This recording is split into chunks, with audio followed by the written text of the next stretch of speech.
Depuis des milliers d'années, chaque matin et chaque soir, le peuple juif récite cette prière bien connue et composée d'une série de mots pour exprimer sa dévotion à Dieu. C'est ce qu'on appelle le Shema.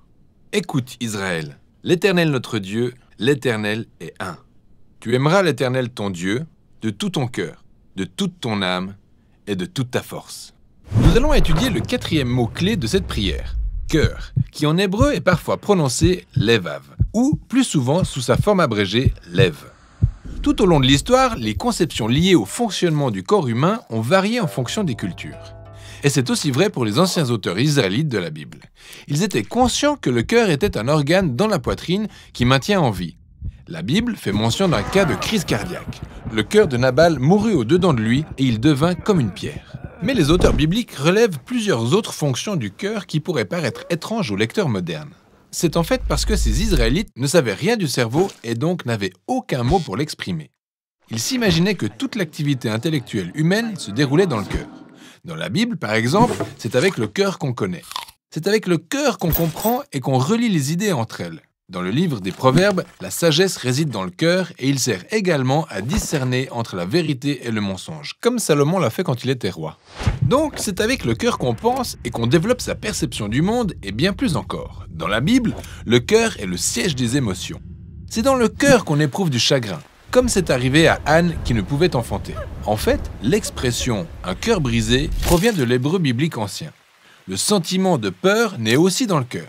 Ton cœur peut fondre ou être affligé. Il peut même être déprimé. Mais d'un autre côté, c'est du cœur qu'on ressent la joie. En hébreu, être heureux se traduit par le fait d'avoir le cœur joyeux ou l'allégresse du cœur. Donc, le cœur est le générateur de la vie physique. C'est aussi le centre de l'activité émotionnelle et intellectuelle, et bien plus. Dans l'hébreu biblique, le cœur est le siège des choix motivés par nos désirs. Ainsi, David a eu dans son cœur le désir de bâtir un temple à l'Éternel. Le cœur est le centre des affections, communément appelé les désirs de ton cœur. Et si notre cœur désire vraiment une chose, alors c'est comme Nathan l'a dit à David, « Va, fais tout ce que tu as dans le cœur ». Et selon la Bible, le cœur gouverne tous les domaines de l'existence humaine, comme l'atteste le fameux proverbe. « Garde ton cœur plus que toute autre chose, car de lui viennent les sources de la vie ». Cela dit, le prophète Jérémie était persuadé que le cœur humain était fondamentalement tordu. Il a déclaré « Le cœur est tortueux par-dessus tout et il est incurable. Qui peut le connaître ?» Il a vu toute une génération se détourner de Dieu.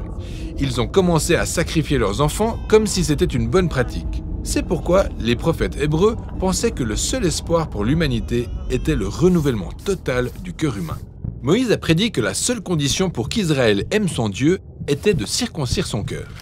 Ce qui est une métaphore très crue et surprenante, exprimant le fait que le mal et l'obstination du cœur humain doivent être ôtés. David, après avoir commis le meurtre et l'adultère, supplie Dieu de créer en lui un cœur pur. Le prophète Ézéchiel attendait le jour où Dieu ôterait le cœur de pierre et donnerait à son peuple un nouveau cœur de chair, ce qui est très similaire à l'espoir de Jérémie, celui que Dieu gravera les commandements de la Torah sur le cœur de son peuple. Et le tout nous ramène aux exigences du Shema. Chaque jour, le peuple de Dieu est appelé à consacrer à Dieu tout son corps et ses pensées, ses sentiments et ses désirs, son avenir et ses défaillances.